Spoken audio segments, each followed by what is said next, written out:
guys, welcome back to the Mina Does Art Stuff YouTube channel. My name is Mina and on this channel we do art stuff.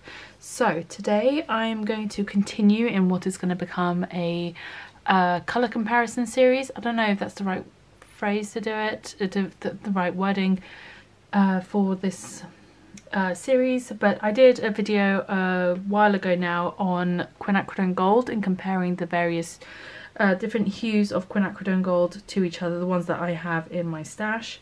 And I asked if people would be interested in seeing other colour comparisons of other pigments, and people said yes. And so I have prepared quite a few different pigments. Sorry, I'm just peeling off this tape from my desk. And yeah, so we're gonna get started with the rest of that series today. Today I'm going to be doing PY150, otherwise known as Nickel Azo Yellow. Other brands, different brands call it by different names, but I have 9 versions of this PY150 pigment to talk about today. And yeah, we're going to get to swatching. Most of these, actually all of these, are in various palettes, so I'm just going to be going through various palettes and swatching out that colour. Because I don't have all of these paints in tubes, some I only have in pans or palettes, so that's how we're going to do it. I will have links to where you can purchase all these different versions of these colours, of this colour, down in the description box below. Most of them, if not all, will be some kind of affiliate link. They're always marked which ones are affiliate links. All that means is if you make a purchase after clicking through, I get a small commission. It doesn't cost you anything extra, but it helps support the channel. Otherwise, if you like this video, please give it a thumbs up. Think about subscribing if you're not already subscribed, and if you have any requests for specific colours or pigments you'd like to see coming up, let me know. I might already have it lined up in the pipeline, and if I don't have it on the list of ones to do and I have enough pigments to do a comparison, then I will go ahead and do that too. The paper that we are using for this series is Arches 100% cotton 300 GSM cold press watercolour paper, and I'm going to be using this Da Vinci Colineo size 8 round brush for swatching. It's a nice size brush. It doesn't have a super sharp point, but it'll be great for digging into pans and swatching and all of that today. So that's what I'm planning on using. I'm trying to keep the paper and the brush the same so that the only thing that's changing are the paints. Okay, so we are going to dive right in, get that brush nice and wet. And first up, we're going to be looking at the Schminker version of PY150. They call theirs transparent yellow. Make sure I get the right one. There we go. And it's just up here in my pan. I'm going to zoom you guys in just a little bit more so you can see the swatching more clearly. The palettes might not always end up on screen, but I think more important than anything else is that you can actually see the swatches up close. I'll let that one soak a little bit. I will say right now, this series will also help me sort of narrow down my paint collection, as it were, because for some of these colours I have far too many versions of them, and like I said, a lot of these I only have in half pans or in palettes, but I do have a lot of these in tubes as well. So I'm trying to do them as much from a palette as possible, just so that we are, you know, as fair as possible in terms of having everything being swatched from dried paint rather than fresh paint. But some will be from fresh paint, but some colours just because I don't necessarily have all the versions in a palette of some sort.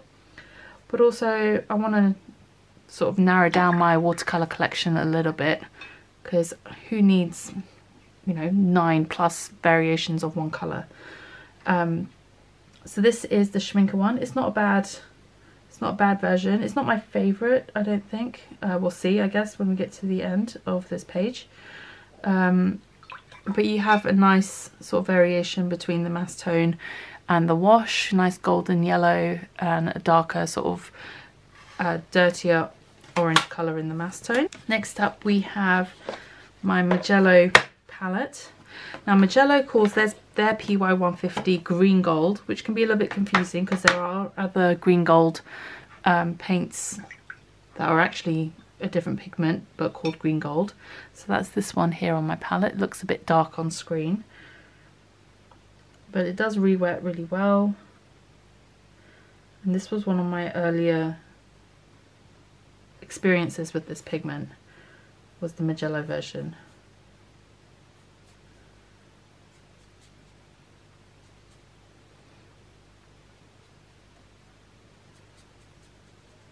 So you can see already this one has a much darker mass tone than the Schminke one.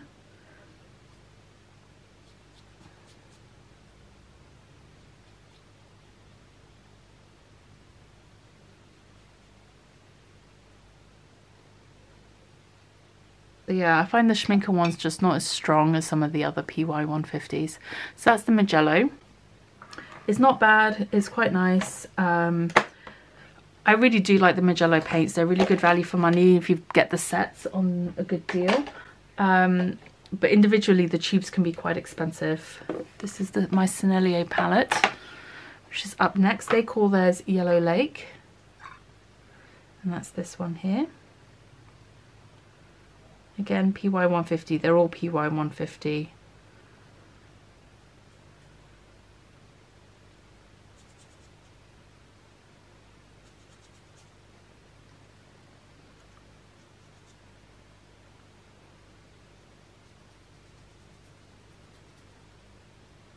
I like the Sennelier paints because they do re-wet quite nicely, because they do have that honey in them, so they re-wet really easily. You can see. Again, this one's probably not as dark in the mass tone as the Magello. Next up we have Winsor & Newton. They also call their PY150 transparent yellow, and that's this one up here. So Winsor & Newton can be a little bit harder to re-wet, so I'll just let that sit in the pan for a second.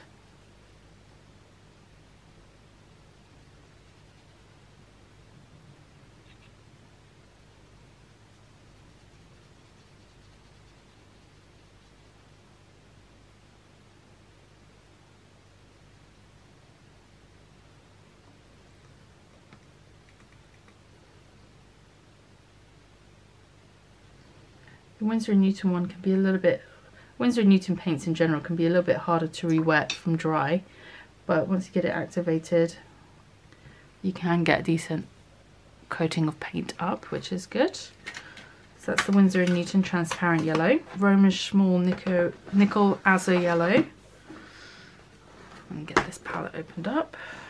Okay, so that's this one up here. I'll just get the pan out.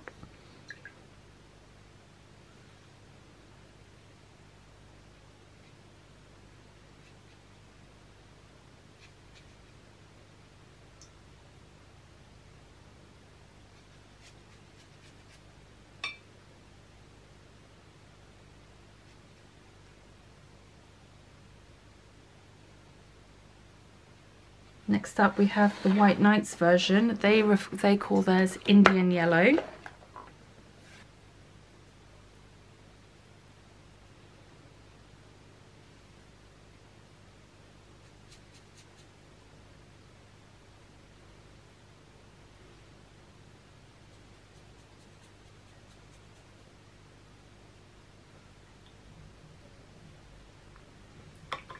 Okay. They all look fairly fairly similar so far. So the Roma Small one has quite a nice darkness there. The Winsor & Newton one is fairly even gradient. It'll be interesting to see once we get the last few done as well. So next up we have Rosa Gallery. They've called their PY150 Pigment Aurelian. And that's this, oh, there you go, this one over here.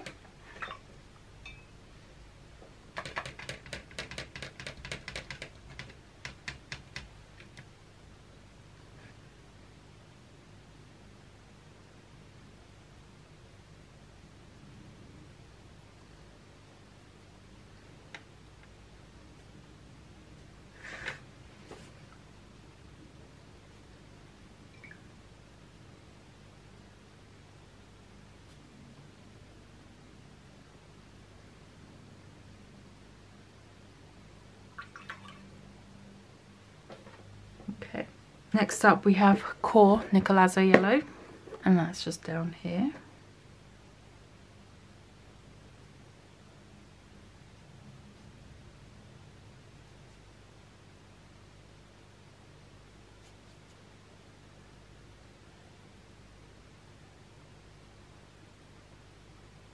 Finally, we have Daniel Smith's Nickel Azo Yellow as well. This one, I'll leave it in there.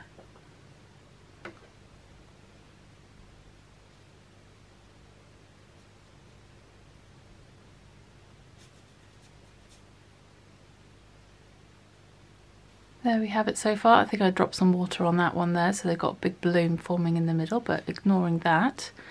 Yeah, the paper's still wet, so we're going to wait for this to dry and then I'll come back and we can take a look at it.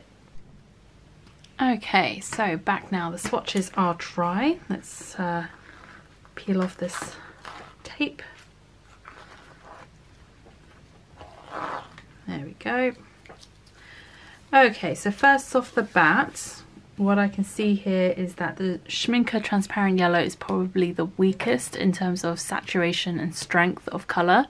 The mass tone is the lightest, so I already knew that this wasn't my favourite version of this pigment, so that's interesting to see that there. The Sennelier one is also not the strongest in mass tone, but for some reason I really like that sort of golden hue. It's hard to tell on camera, but it does.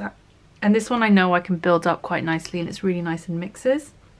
The Winsor & Newton one, again, doesn't have a very strong dark mass tone. It's darker than the Schmincke, but not as dark as some of the others.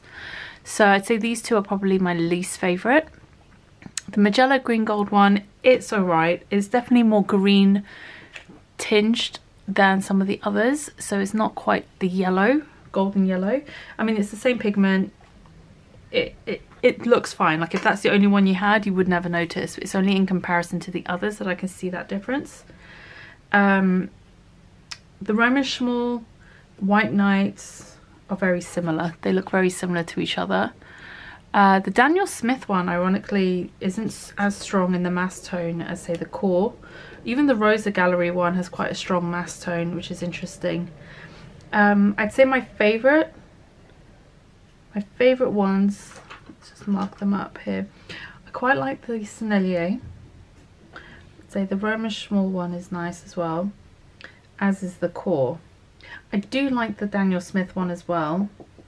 There's no shininess to the mass tone, and I feel like you could build that up a little bit more as well. So I'd say these are probably my favourites. I do have a couple of small tubes of the Core Nickel Azo Yellow. At the moment, this is not a colour, once I run out of the tubes, this is not a colour I would repurchase here in the UK, because Core is incredibly expensive compared to other brands that are available. So if you're in the US, this is definitely more affordable, but in the UK this is a very expensive watercolour brand, and I wouldn't necessarily pick this one up again. I wouldn't pay for this one in the UK. If I ran out of it and I was going to the US, I might pick up a tube. But for affordability, I would say the Sennelier is probably one of the more affordable ones, if not the most affordable one on here, per milliliter, as it were. The Roman Schmall one is great. It is affordable, but it only comes in half pans and full pans at the moment. And the Daniel Smith one is also good. Again, a little bit more expensive here in the UK than elsewhere. So that's just my opinion on these ones. So I know now, if I think I still have a tube of this one, of the Schmincke Transparent Yellow, so I will probably sell that on eBay or something, because I don't see myself reaching for that one at this point in looking at all of these. The Rosa Gallery Winsor White Knights, I only have half pans, and the Magella, I don't have the tubes anymore. So, and I don't think I have a tube of the Winsor & Newton version either. So yeah, that's helped me narrow that one down quite nicely. Let me know in the comments below which version is your favourite out of the ones that you can see here on screen. And yeah, stay tuned for more videos in this series, and I will see you guys again soon. Alright, take care. Thanks for joining me. Bye!